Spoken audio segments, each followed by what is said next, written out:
I want to build businesses and a foundation that can go on well beyond me.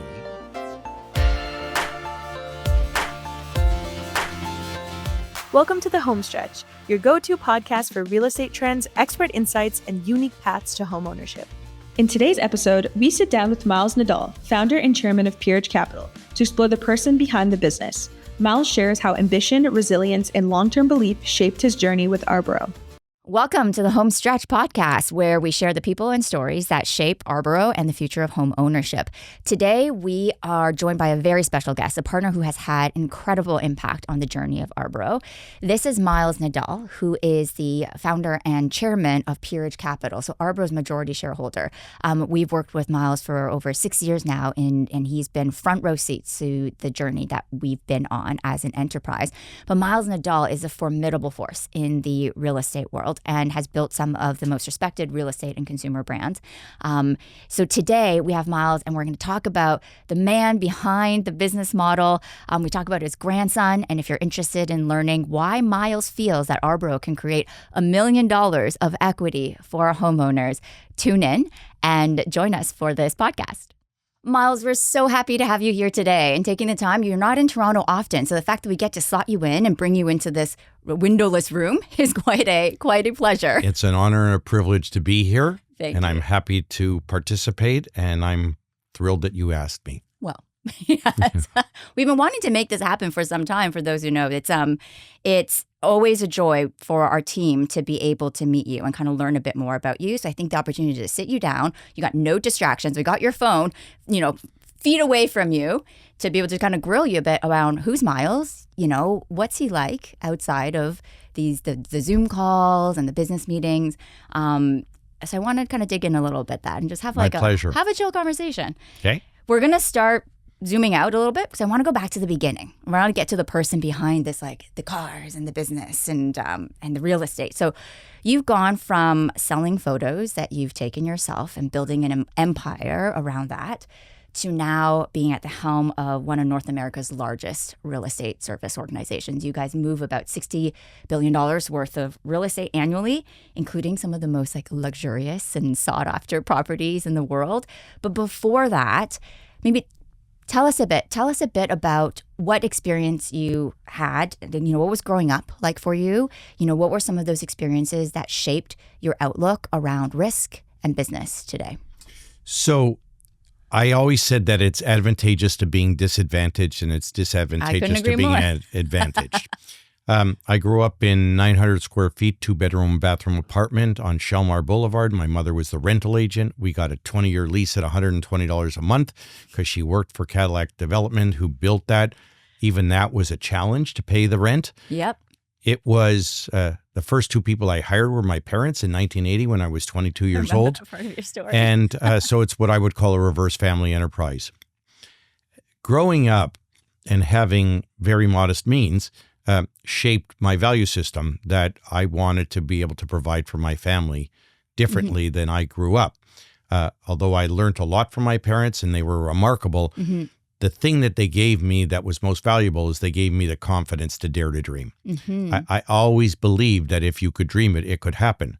Now, I had no education, no experience, no knowledge, no contacts, no resources, no money, but I thought I was well positioned to be a successful entrepreneur.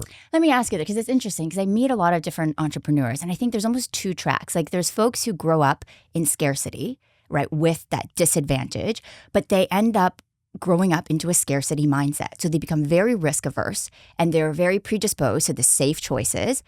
And then there are those who almost has the opposite effect. They grew up in a situation of scarcity, but that emboldened them to take bigger risks. It's almost as if what else have I got to lose? You seem to clearly have gone the other path, right? What nudged you into the other direction? So I've sort of transitioned. I was when you grow up and you have no money, yes, you borrow $500 from your Visa card, you have to take a lot of risk if you have significant ambitions. As time went on, I modified my risk tolerance to try go in golf terms, go down the center of the fairway. Right. Now, risk is not equal for all people. Some men and women all men and women are created equal. Some are just more equal than others. So what you might find risky, I won't, or vice versa. What I would find risky, you may not. I always felt that with the right talent and the right resources and eventual access to capital, one can accomplish remarkable things. What happened to me was I learned as I got older that you can't be risk on with your foot on the throttle all the time. And I guess my world changed in about 2012 because I was, 51 years of age. And I said, okay, I don't want to put my family in harm's way. I still like opportunity. We're still building new businesses. We're still expanding, but we're doing so in a more well-funded, capital-strong base. But they asked Warren Buffett, when will you retire? He said, I've got the date. And he said, when's that? He said, 5 years after I pass away. So I just turned 68. I still think that my dreams exceed my memories, but I don't want to put myself in a position. You can't be richer unless you're prepared to be poorer. So I said, let's partner with people and let's do things in a fiscally responsible way such that if there's a downturn, we can afford to live through it. People who come from very humble beginnings, they are one of two ways. I've never lost sight of where I came from. I'm proud of where I came from. Yeah, of course. I relate to the underdog. That's become part of your identity. Yes. And I'm proud to be Rudy, the kid who was too small and didn't have the wherewithal and resources. And I kind of like being the underdog. It's a position. It's empowering. It can be. It's a position of strength from my perspective. Yep. And the other thing is when I talk to young aspiring professionals or entrepreneurs who are ambitious, I basically said, look, I have no education. I've never had a job. I'm fundamentally unemployable. I have no education. If I can succeed, everybody in this room is better positioned than I am to succeed, so you can all be successful. Do you want to, just going back to some of those inflection points, like what made you shift your risk appetite? Can you think of any specific examples along the way, maybe even earlier on, either like big moments in your professional journey or personal journey that transformed the way you look at opportunity? So think about my career. I started in 1980. Interest rates went from 11 to 22%. We went public. What's that like? We went public on Friday, October the 16th of 87, the day before Black Monday. Black Monday, the stock market went down 25%. We went public. We lost 85% of the value. I could give you 94. There was a huge real estate crash. In 2007, we got into real estate brokerage. 2008, things were terrible. Yeah. So I've been through, Friedrich Nietzsche said that which does not kill me makes me stronger. It's almost as if like when you've been through enough of the hard stuff, it gives you more perspective. It makes all the little stuff so much more manageable and you can power through it. Absolutely. Yeah. So Friedrich Nietzsche said that which does not kill me makes me stronger. I say we're like farmers' life insurance. We know a thing or two because we've seen a thing or two. I'm going to be celebrating my 46th anniversary. We are farmers. Dun, dun, dun, dun, dun, dun, dun. So when I look at adversity, I say, well, you can't be afraid to fail if you want to be an entrepreneur. But hopefully you are lucky enough, smart enough, resourceful enough to not go through catastrophic events that could cause, the entire enterprise to blow up. Well, I think even the term catastrophic can be relative. You've gone through some events that some would say would have been catastrophic, but you go through it and it strengthens you. Well, when the first two people you hire your parents, failure's not an option, right? Otherwise, you're all on the street. It's sort of like lifting weights. When you start off, you build 50, those muscles. Yes, and you say, okay, I can do that. I want to know what has been. You know how they say when you look back on your career, everything seems like this beautiful, like elegant arc. Everything always had a purpose. But in actuality, while it's happening, it feels like chaos, right? You're kind of like scribbles. But now that you have the benefit of, I guess, hindsight and kind of looking back, what has been a common denominator in your career arc? And has that been intentional? Have you been mindfully through the years of, doing what you do, been seeking a particular type of business or impact? Or has it been about just getting through getting through the trenches and just taking advantage of the opportunities as they come by? The reality is I have failed forward for 46 years, and there's been ups and downs. So the 46-year trajectory looks pretty Yes, as it usually does. top to the right. But the reality is there's been lots of ups and downs. And has that been guide? Like, have you always had a guiding impact? Like, I'm driven by this. This has always been my North Star. Or have you been just adaptive to the different things that have been thrown your way? So the reality is when you start off with nothing and you have no experience and you have modest means, et cetera, you start on a journey. There's a great story that sort of summarizes my philosophy. It was in the Globe and Mail about 30 years ago. And it said, the young aspiring business student meets the successful businessman and asks him, how'd you become so successful? The older gentleman looks at him. He said, I jump at my opportunities. The young guy says, but, Mr. Nadal, how do you know which opportunity to jump at? Miles says, I don't. I just keep jumping. So in effect, I've really just been jumping. There have been some fundamental principles I have followed. First of all, Buffett said you should be greedy when others are fearful and fearful when others are greedy.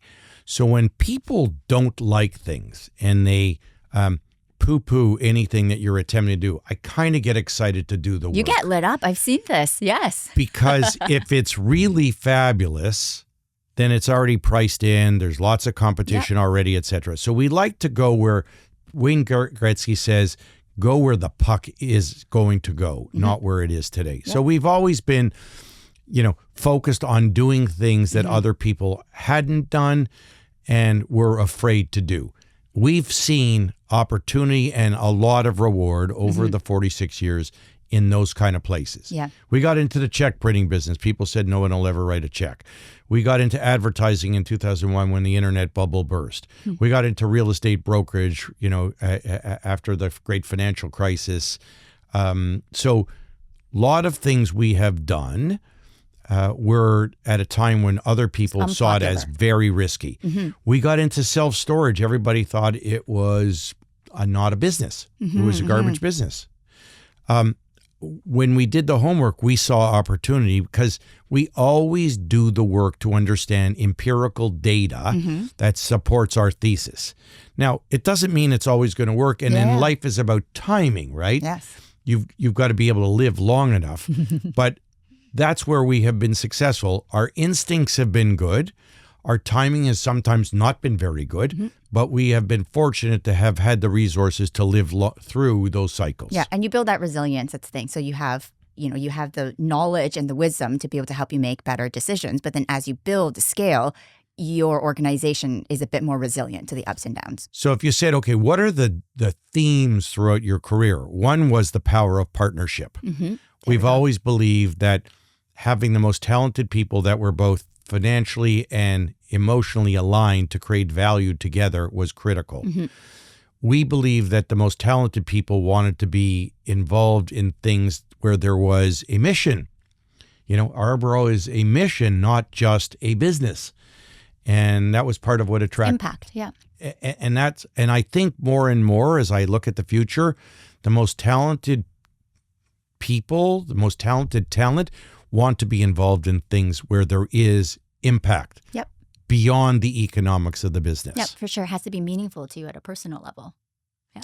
So the other thing that I would say is, besides the power of partnership, is human capital businesses.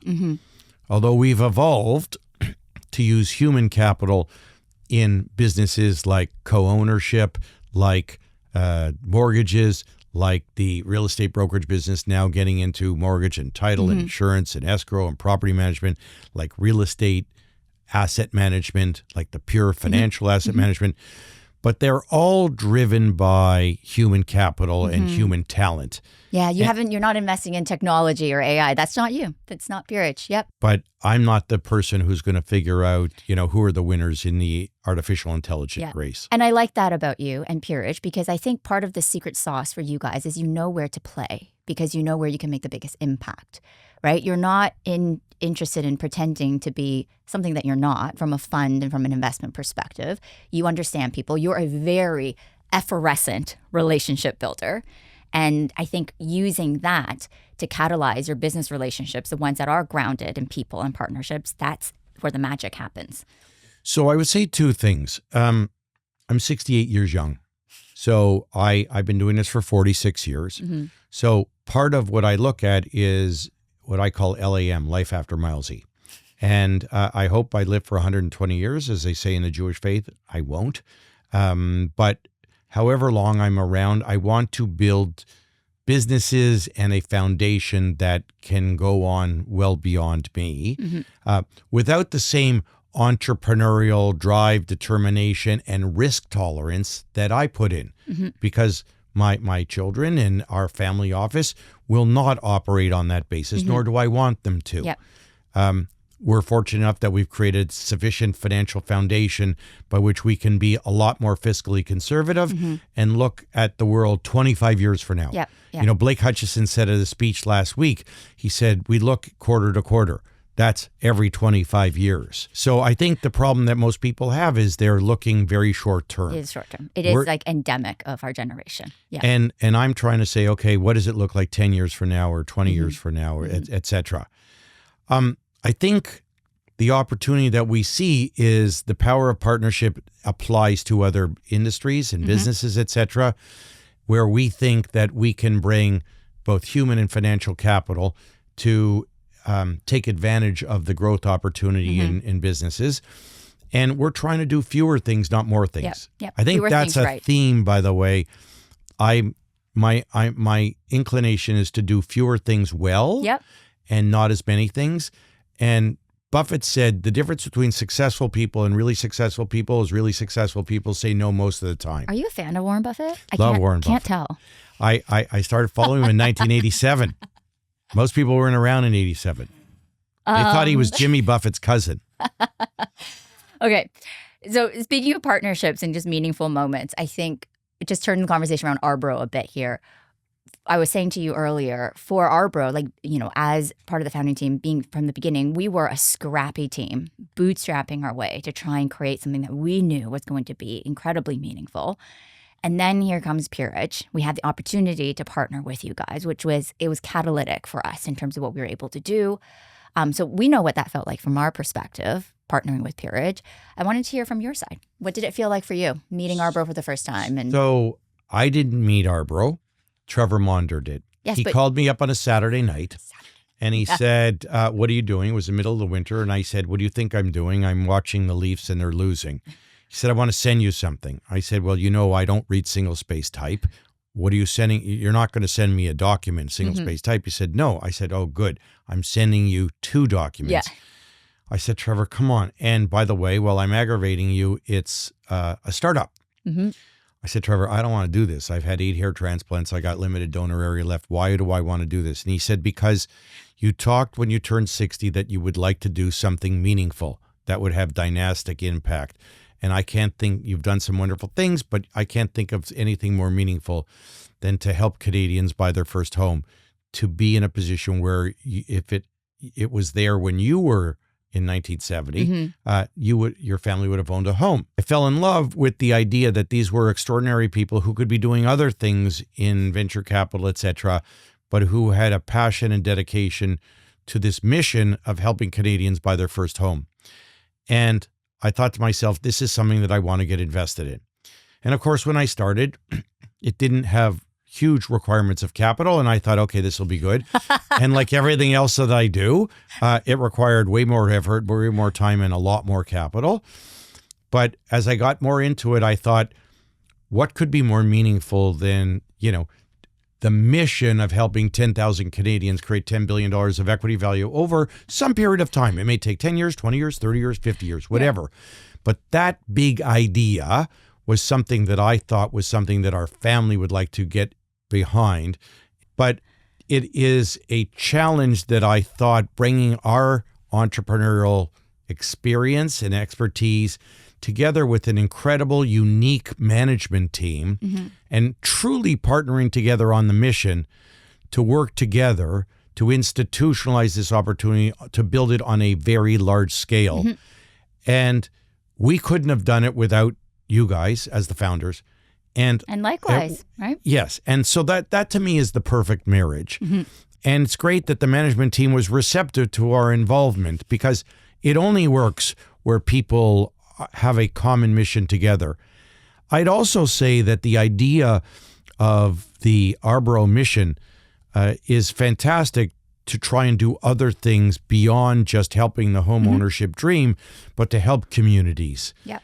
And I think the experiences that I've had, of which, talk about a personal one. So I went to speak, the Miles Nadal Jewish Community Center is called the Miles Nadal Jewish Community Center because I got subsidized to go to summer camp there in 1966. I was 8 years of age. And they asked me to come back and speak to the membership. And I got interviewed. And they said, what do you want to do when you grow up? Like, what's meaningful to you? I said, well, there are two things, one of which is Ourboro and the co-ownership mission of helping Canadians buy their first home. Mm-hmm. And this went from an idea to now we have 273 families who would all tell you, and I've seen the testimonials, that say, I never would have owned a home if it wasn't for Ourboro. 100%. And there was a woman named Lauren who stood up and said, I want to tell you about me. I said, sure. She said, I was one of the first 10 co-owners with Ourboro. I said, congratulations, that's fantastic. And she said, I inherited some money and I bought out Ourboro and I own 100% of the home. I stood up and I applauded her and I gave her a hug. I said, you are the Ourboro dream. Yep. We are trying to help Canadians buy their first home because the reality is if house prices appreciate 5% or 6% or 7%, it's the greatest after-tax investment that Canadians can make. Yep. And as you've done the research with Conestoga College, people live longer, they have happier relationships, they're more fulfilled, their kids are happier, they have a more stable environment if they own their home. Mm-hmm. It's not the same as renting. It's not the same as any other program. And as I've traveled around the country and I've talked to bankers and investment bankers and politicians, municipal, provincial, federal, they all say the same thing. We have a housing crisis. As my kids would say, duh, Dad. We have a crisis of availability and affordability. I say, yes. We at Ourboro can't help with supply. We can't help with bureaucracy. We can't help with HST. We can't help with development charges.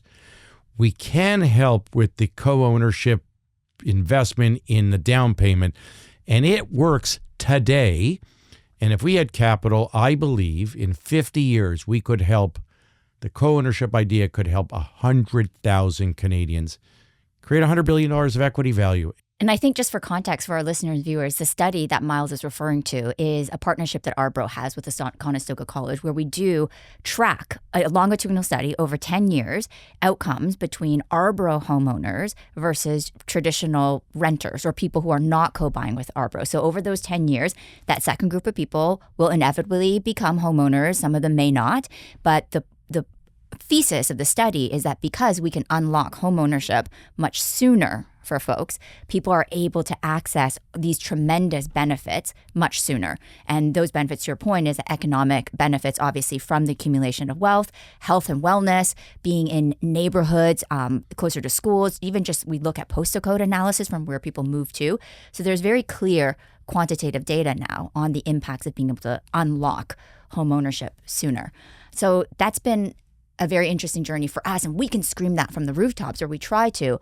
But I wanted to hear from you, we've worked together for, I think, almost 6 years now, and we've been through the trenches in terms of meeting with different stakeholders and bringing partnerships, because it's quite existential for Ourboro, some of the partnerships that we have.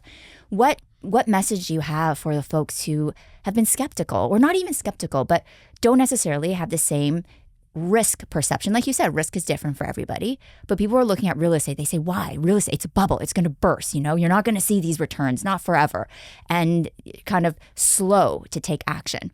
What differentiates you, and what would you say to those who are a bit more skeptical about the model? When we first started, I said, this is a great idea. We went to see people and they said, how many have you done? 3. Okay. You needed to have a track record. Now, when we talk to people and say we have 273 partners, and I put up $25 million, we've raised over $50 million. You've put your money where your mouth is. Yeah, you've backed it. If it wasn't for that, it wouldn't have happened, only because people wanted to see you go do the first 100 homes and come back and talk to us. Because the underlying economics make a whole bunch of sense. Yep. So why was it, every time I do things, the world goes to zero. I started in 1980, interest rates went from 11 to 22%, went public on Friday, October the 16th, 1987. Like we all of our experiences have been in the face of adversity. But here, and when we started this, in 2021, real estate was at an all-time high and people were fearful. And also the other thing is we were asking people to make a 7 to 10 year investment.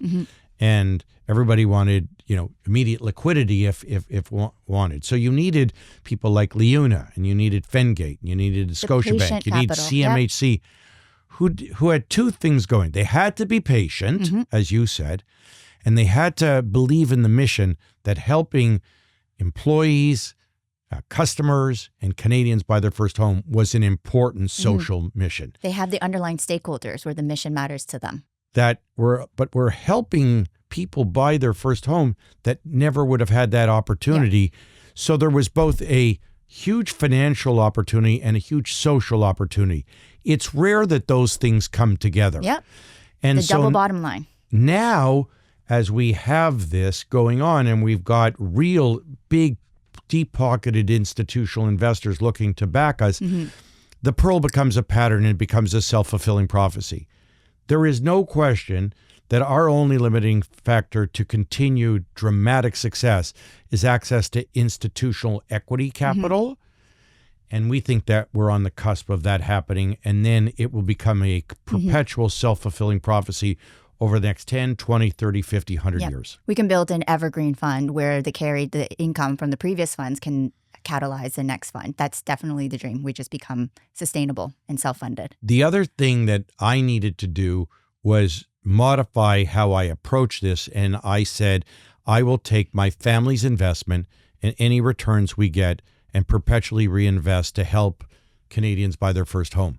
And that will happen until 18 years after I pass away, which hopefully is 50 years from now. Yes, of course, or 60. Yeah. But that was important to get people's attention because I think people wanted to see that this was far more than just an investment for myself and my family, that this was a mission that I said, when I pass away, this is something that I want to be known for. I've been privileged to do other things around healthcare and education and entrepreneurship, but this was something that I thought would be very dynastically meaningful and something that my family would be proud to be associated with. And I'm proud that we did that.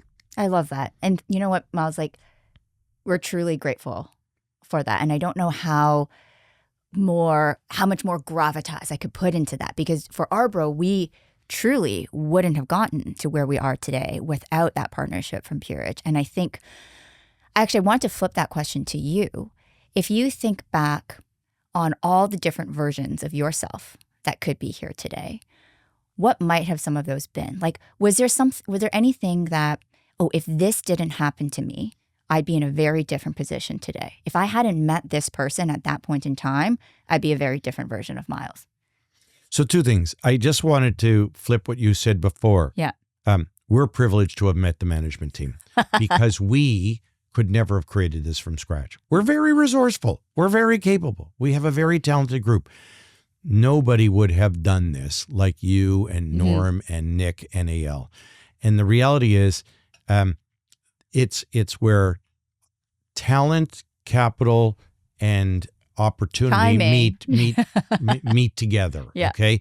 And so it was a win-win situation.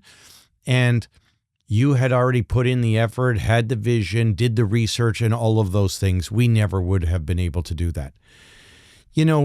When you look at an entrepreneur's track record, there are many defining moments. There's not a defining moment. No, there's many. Yeah. Okay. I would say the thing that was most catalytic when I immediately comes to mind is I got involved in the check printing business. I invested, I borrowed 105% of the money. And if it wasn't for Dave Mackay at Royal Bank, I wouldn't be where I am today. Yeah. And that turned into $1 billion business, of which everybody said nobody will ever write a check. And, it became $1 billion business. That was an inflection point. That was an inflection point that allowed us to have capital. Yeah. And the other thing is, forget about Ourboro. If we could find one aspiring entrepreneur Yeah. who finds inspiration from the story of no education, never had a job, fundamentally unemployable, that they want to dare to dream, then it's been worth my while for the investment of time. I love that. And I think I've seen you go to bat for Ourboro in immeasurable instances throughout the few years where you opened up your contact list and you never hesitate to send an introduction or a connection. And that's been one of my most tangible memories of you, Miles, is just this like But it's self-serving for this me consummate networker. because it's so emotionally gratifying. I love the story. Mm-hmm. I believe in the mission. I see what we are doing. You're our chief cheerleader. That's what I call you. I try to be and chief brand ambassador because I see we went from 3 homeowners, partners, to 30, to 100, You've seen to that. You've 150, been there to for a lot of 200, it. to 2, Yes. and I see in my head 10,000 people one day. And I hope I'm around to see it. But if not, the mission will continue on with or without me. Even when people say no to invest, I don't believe no is no. I believe it's no, not now. It's not now. Yep. But as we continue to tell the story, show the progress, etc., it will become a self-fulfilling prophecy. And I believe in that more than ever. And sometimes as an entrepreneur, that's all you have to hold on to. It's just that conviction that one day this will manifest in the way that you've intended. And that's I think one of the most elusive characteristics in an entrepreneur, that resiliency, that perseverance and grit. So look, if you have no capital and you have a vision, it's hard to have persistence and determination and conviction. If you are fortunate enough to have had some success along the journey and you have capital, and you're seeing progress, it's not like we've seen substantial progress. There are $200 million worth of homes that have been purchased. There's no question in my mind that will be $1 billion. And one day will be $5 billion. Okay, we're gonna dig into this. So this is great because Miles and I were having this great conversation earlier around the math behind some of these convictions. So Miles is very emphatic about the belief we're going to create $10 billion worth of equity for 10,000 Canadians. And I was like, Miles, that's $1 million per person. And Miles, you had a very good response to that. Tell us, So what's look, your math? I understand arithmetic. I understand the law of 72. That money doubles every 10 years at 7%. It doubles every 18 years at 4%. And the reality is we're using $1 million as an average home. As an average home price, sure. Okay. Yeah. Now, maybe it's 800,000 today because it's gone down slightly, but it will be in excess of $1 million over the next 3 to 5 years. If that home price doubles in value, okay, and our average homeowner owns 40% and we own 60%. The reality is every homeowner, 95% of all of our homeowners transact in the first 7 years, okay? Hopefully they'll buy us out. And in the first 7, you're not making $1 million in the first 7 years. No. Your point is like over the long run, you have gotten them on the train to be able to accumulate $1 million worth of net new wealth. It could be 30, Absolutely. 50 The years down the time road. horizon is as important. Yes. But if they don't get in the game, They don't have a shot. they have no chance, and it's the only after-tax gain investment that they can make. Yep. And the reality is, if you ask somebody, what did you pay for your home in 1972? And someone says, I don't know, $100,000. I know. Say, what's it worth today? $3.5 million. Yep. Nobody ever thinks of compounding returns Yeah. And in it's their principal. leverage returns. Well, Yeah. that's the benefit, right? They can get 80% leverage. Mm-hmm. So when things appreciate, they get the value 4x. On their own equity, let alone the social impact on their families, their children, being closer to the community, etc. So I say don't focus on the time period. It's virtual certainty, whether it's 10 years or 20 years or 30 years, whatever.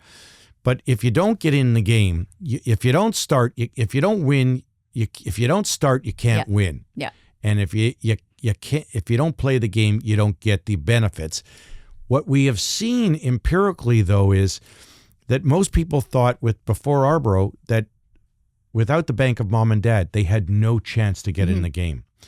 And what we have seen from, 2,000 applications is people didn't even know that it existed. Yeah. And as more and more Canadians are looking for home ownership and more immigrants come to Canada, the demand will outstrip our ability to satisfy it over time. It's math, for sure. I gotta ask you some easier questions. Okay. Less about business. We'll take a step back. These are questions I did not share with Miles or we did not talk about. So these are going to be completely off the cuff, Miles. I want to know, we couldn't have asked for a more stylish brand ambassador, right? So in 2015, I weighed 90 pounds more than I do. I had high blood pressure, high cholesterol, hypertension, diabetes, and sleep apnea. Other than that, I was healthy. I decided that affluent and dead was bad combination. And over a period of 8.5 years, I've lost 90 pounds. To look good in the mirror for me is very pleasurable. Yeah. And I like to plan it. And I'm exceedingly obsessive compulsive. As my wife, Kelly, would say, for Miles, done is never done till it's overdone. So it's sort of like a puzzle, like what shirt, what tie, what suit, what pocket square, what socks, what shoes, what coat, what scarf, what hat. And I enjoy that puzzle. And you take so much pride in that. So the question was, if Miles Nadal wasn't a successful businessman, entrepreneur, what would you be doing?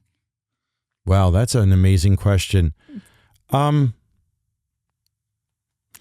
don't know. That's a very good question. I'd probably be a real estate developer or something. You got the personality for it. I'll say that, and definitely the wardrobe. Well, I think Henry Ford said, "If you love what you do, you'll never work another day in your life."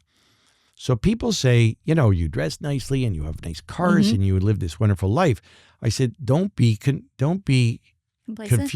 by it, and also don't be fooled by it. Every day of my life, I have some good things, I have some very good things, I have some great things, and I have some piles of doo-doo. And the reality is that's the life of an entrepreneur. Yeah. But I always believe today's a great day to have a great day, as my friend Regan Watts just told me. But also I believe that tomorrow will be better. And I always believe that my dreams will exceed my memories. And someone said to me, "You're 68 years of age. How can you say that? Empirically, that's probably not the case." I said, it makes me feel good to go to sleep every night thinking that and to wake up every morning. It could totally be the case. You know so much more now at 68 than you did when you were, earlier. So you're able to be much more discerning around how you spend your time, who you spend your time with. So statistically, you will have a much better day. And the other thing is I changed my whole approach when I turned 60. I said, one day I will be dead or incapacitated. Let's start now. You guys are in charge. So I'm happy to be involved. There are things, as you've seen, that I directly like doing. Yes. Like trying to raise capital and tell the story. But in terms of doing single space type work or going to meetings, etc., it's not the norm for me to want to do that. I don't go to the office very often. This is the first time I've come to visit you. But I like to come in on our weekly calls because if there's something that I can do to move the ball forward, I find that inspiring and enjoyable. What did you call yourself? Was it you? And I think it was in our early days. You referred to yourself as a chief medical officer, where you like to come in and perform surgery just in the areas where you have most impact. And I think one of the privileges I have is access to medical care around the world. Yeah. So I say, I'm the chief medical officer. Bring me an opportunity to help your family. And I will do my best to make that introduction. You were literally talking about medical care. No, I was. Yes. But also, I sort of see myself as a financial Houdini. I kind of see when there's a complex financial issue that requires thought, a solution, or capital, I like to get involved because I love the intellectual stimulation of that. And I find that very enjoyable. You've recently become a grandfather. And I don't know, how long this podcast will ruminate in the internet, maybe hopefully for years and decades to come. But for this moment in time, you are a relatively new grandfather. What's something that your grandson is going to grow up experiencing that is so different through your lived experience? Well, there's a couple of things. I am very blessed. Mm-hmm. I have a fantastic wife. I have 4 incredible daughters between us, 2 daughters and 2 stepdaughters. And I'm very lucky. And they're loving and kind and sweet and thoughtful. But being a grandfather has been the most remarkable experience because I'm experiencing it now at my age. Yes, So you're 67 when he different. was, and my her mom, Olivia, and his father, Adam, got me involved early on. So I got to go to medical appointments. The ultrasounds. I went to the ultrasound. Yep. So I was emotionally invested Yes. from the very beginning. But what he's seeing is we're traveling with him. Yeah. We take him everywhere. So I think he will see the world in a different way. Yep. I hope I can introduce him to my experiences, my contacts, to give him maturity and wisdom beyond his years. And he will experience love from like my brother, who's not even related to him, okay, adores being with him. When we had dinner together last night and just a picture of my brother with holding him, etc. He's brought love to our family and a cohesion to our integrated family in a way that I never would have thought possible. And I don't know, you feel love differently for your grandchild. Not that you should love your kids, but when you have this innocent child who's just there to smile and touch your face and whatever, and he hasn't even started to walk yet, I think there's a beauty to that. So when you think 25 years, because you're said in this podcast, you're looking, 10, 20 years in the future, what's something that excites you about the future that your grandson is going to be living in? And what's something that scares you? So there's 2 things. First of all, I hope to be around long enough to take him places. Like the one privilege that I've got is the means by which to go. To show him the world. Yep. Show him the world, show him hockey games, show him baseball games, take him around to Disney World, go to other places, like to take him to Israel. I'd like him to take him to any and all places which will shape his life. Great. Okay? The second thing I want to do is I want to introduce him to philanthropic initiatives. I'd like to take him to Sick Children's Hospital every Christmas where he can give away some toys Love that. to kids. I'd like to be around for him to tell me where he'd like to go and something he'd like to do that I can take him to, whether it's on a fishing trip somewhere or anything else like that. What excites me is that he'll have the opportunity to see the world differently. Yep. What scares me is the world's a scary place. Artificial intelligence is amazing and it could be very, very scary. Social media is fascinating, but it's also very, very scary. So, you don't know what you don't know, but hopefully you'll teach him to be able to have good judgment and to make good decisions and to be able to discern, right from wrong and good from bad. But, there's a great quote that man plans and God laughs. We don't know what where the future is, but hopefully if he's surrounded by a lot of love and he's surrounded by informed people who teach him and nurture him and experience with him and empower him, hopefully he'll have a wonderful life. He's 90% of the way there. Like having that support network as a parent myself, giving them that sense of stability, he's 90% there in terms of being set up for success. The one thing you need is luck, right? We all know, you can't plan for luck. And so, but I think the other thing for us, and Kelly is probably getting even more gratification, satisfaction from being a grandmother than I am as a grandfather, although it's hard to get more than I am, but she's so invested in it. Doesn't have to be a competition. No, but we share it together. The one thing that you learn is how beautiful life is and how beautiful growth is. And for that, you'd never take that for granted. That is a perfect way to end our podcast. I think at Ourboro, we are grateful and thrilled, though at the end of the day, just delighted to be able to partner with people who see the values that we see and who are willing to take the risk and seize the opportunities in the same way as us. So thank you once again, Miles. And thank you for enlightening me, because if it wasn't for you, we would never have seen this. So it's true. We this was a mission that we never would have seen.